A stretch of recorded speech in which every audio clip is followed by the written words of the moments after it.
So, you've got a 401k. Now what? Even if you leave the heavy lifting to the brainiacs at Guided Choice, it's a good idea to know how investing works. And if you're the do-it-yourself type, you need to understand how to invest appropriately. Don't worry, we're not going to show you tons of math. All you need to know to get started is that there are three big types of investments called asset classes: stock, bonds, and cash. Stock is just ownership in a company. There are many ways to classify stock. Two major ones are size, called market capitalization, or CAP, and company location. Each classification has its own typical level of risk. Large cap stocks include the 500 biggest companies in the U.S. Apple, Walmart, Disney, Ford, McDonald's. Ever heard of the S&P 500 or blue chips? Same thing. Keep in mind, all stock is risky, but these are generally considered the least risky.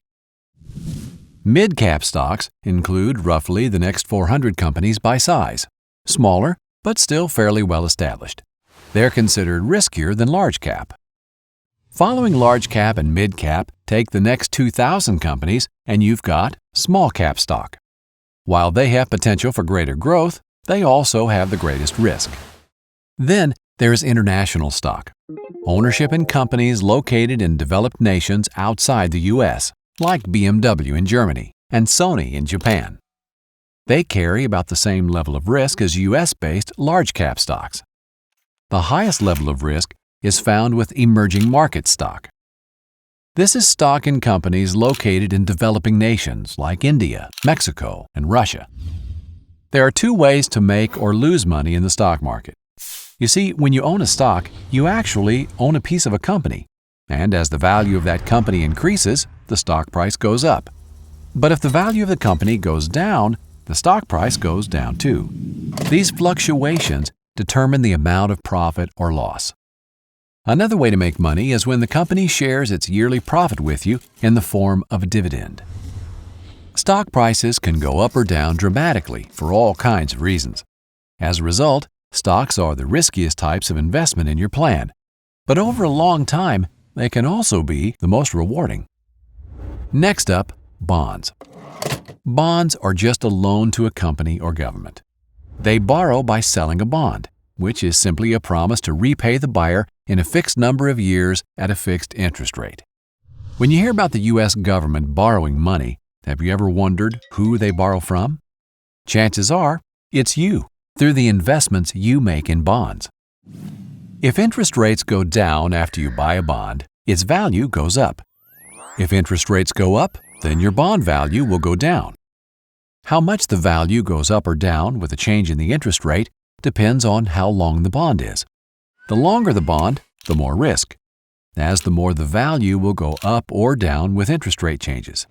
However, in general, bonds are less risky than stocks. Cash is, well, cash. In a 401k, it's usually available as a money market or stable value fund. Unlike other assets, there's little risk that your money will lose value. But that doesn't mean there's no risk at all. If you hold too much cash, you are at risk that inflation will leave your money worth less compared to everything else. For example, in 1950, a nickel would buy you a Coke. But if you saved that nickel until today, you wouldn't have enough to buy that same Coke. Cash loses value over time. Most people with 401k plans invest in mutual funds. These hold many different individual stocks or bonds chosen by professionals for a given level of risk and potential reward. So, how do you choose the right mix for your specific needs? You may be surprised to hear that according to the majority of corporate pension plans in the world, there really is a single best way. It's called modern portfolio theory. The details are a lot of math, but understanding what's behind all the numbers is remarkably simple. In fact, you've probably already heard of it. Don't put all your eggs in one basket. You balance risk and reward by holding lots of different types of investments. The technical term is diversification, and it's the name of the game in investing. So how do you do it right? Most of us understand that if we take more risk, we expect more return. Let's look at the math. The line shows us that for any given level of risk, we can expect a certain rate of return, More risk, more return. The challenge, as you may be aware, is that markets don't move in a straight line. They go up and down. The goal is to buy low and sell high. When one investment type is down, you want to buy. At the same time, you want to sell an investment that is high. In the long run, they all tend to move up, just at different rates based on risk.